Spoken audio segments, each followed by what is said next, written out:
හයි යාළුවනේ අද අපි බාර්බිකියු සෝස් එකක් හදමුද රසම රස එන්නේ නම් මේ පැත්තට මං අරන් තියෙනවා අන්නාසි හකුරු ගුරු සුදු ලුණු රම්පේ කරපිංචා නිසාල් කරාබු නැටි කුරුඳු පොතු ඒ වගේම චොප් කරගත්ත බී ලුණු ගෙඩියක් අන්නාසි ගෙඩියකින් භාගයක් ග්‍රයින්ඩ් කරගත්තා අපි එහෙනම් බලමු කොහොමද හදන්නේ කියලා අට්ටියක් ලිපේ තිබ්බ මුලින්ම මම ඊට පස්සේ තෙල් ටිකක් දැම්මා තෙල් පොඩ්ඩක් වැඩිපුර දාන්න ඕන මේක ටිකක් ඒ කියන්නේ සාමාන්‍යයෙන් මේක ෆ්‍රිජ් එකේ නොදා සෑහෙන දවසක් තියාගන්න පුළුවන් අඩුම මාසයක් විතර ෆ්‍රිජ් එකේ නොදා තියාගන්න පුළුවන් මේක හරියට පදම් වෙන්න හදාගත්තොත් ඇත්තටම ගොඩක් රසයි ඒ වගේම අපි බාර්බිකියු කියන්නේ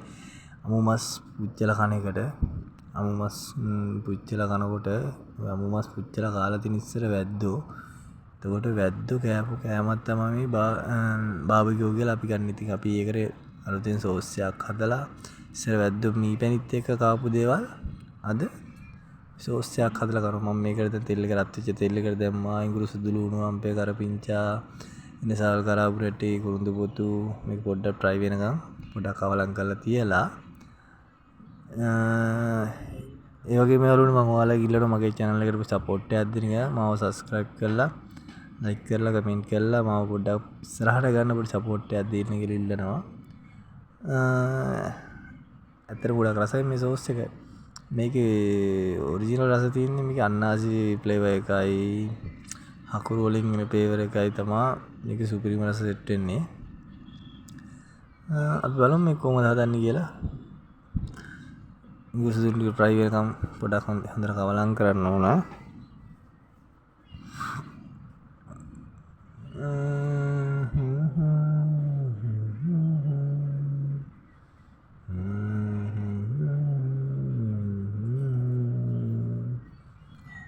ඔයාලට කියන්න බැරුණා මේකට කෑලි මිරිස් පොඩ්ඩක් දාන්න තෙල් එක රත් වෙද්දි කෑලි මිරිස් ටිකක් දාන්න පොඩ්ඩක් වැඩිපුර දාන්න සැරෙන්නේ නැහැ මොකද අපි හකුරු දාන හින්දා සාමාන්‍ය සැරක් තමයි එන්නේ ඒක තන්න පාටුනට පස්සේ මම මේකට දානවා මම චොප් කරගත්ත කියන්නේ මේ ග්‍රයින්ඩ් කරලා නම් තියෙන්නේ අන්නාසි මිරිකින් භාගයකුයි බී ලුණු ගෙඩි එකමාරක් විතර කියන්නේ අන්නාසි ගෙඩි සයිස් එකට තමයි ගන්න ඕන බලලා ඊට පස්සේ මේ ග්‍රයින්ඩ් කරගත්ත අන්නාසි ටිකයි බී ලුණු ගෙඩියයි මේක හොඳට කවලම් කරලා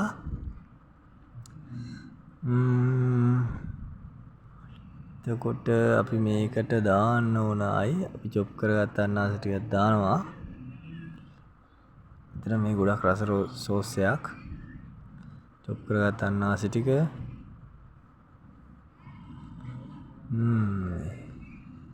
චොප් කරගත්ත අන්නාසි දාන්න චොප් කරලා දාන්න හේතුව මේක මස් එක්ක ඒ කියන්නේ බාර්බිකියු කරපු මස් එක්ක තැවරිලා අර චොප් කරපු අන්නාසි කැලිත් එක්ක හැපෙද්දි බාර්බිකියු සෝස් එකත් මාර රසක් තියෙන්නේ ඒකේ සුපිරිම රසක් තියෙන්නේ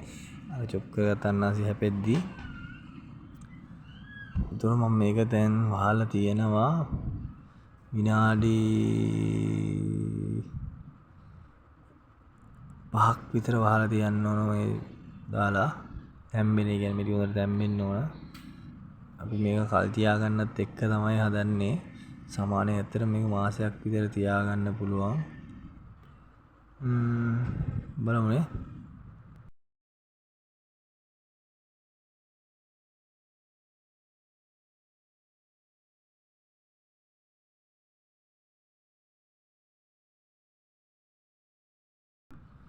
මම මේක වහනවා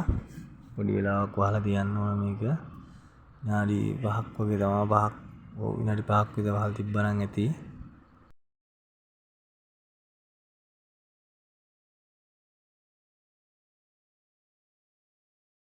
හරි එහෙනම් අපි අරලා බලමු සුපිරියට දැම්බිලා තින්නේ කොහොමද පාට වෙනස් වෙන ලස්සන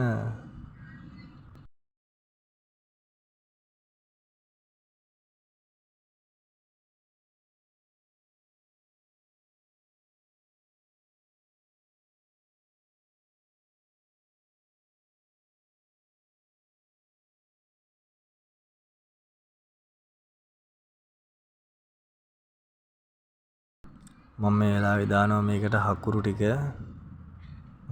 දැම්මා ලුණු කුඩු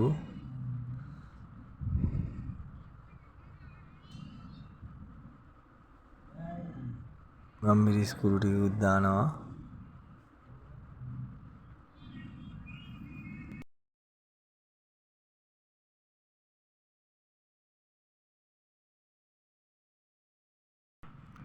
පේනද යාළුවනේ හකුරු දැම්මට පස්සේ ඒකේ වෙනස පාට කොහොමද දැන් පට්ට රසයි ඇත්තට මේ සෝස් එක බලන්න ඇත්තට මාරම රසක් තියෙන්නේ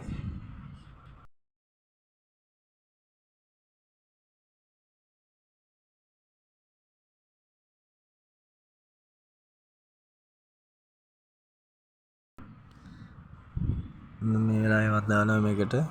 සෝයි සෝස් ටිකක් තව පොඩ්ඩක් පාට ගන්න ඒකත් හොඳට කවලම් කරලා ඇත්තට මේක අඩි අල්ලන්න බලනවා පොඩ්ඩක් හැමතිස්සෙම උඩක් වෙලාවට කවලම් කරන්න ඕන මොකද වතුර ගතිය හිඳුනට පස්සේ මේක අඩි අල්ලන්න බලනවා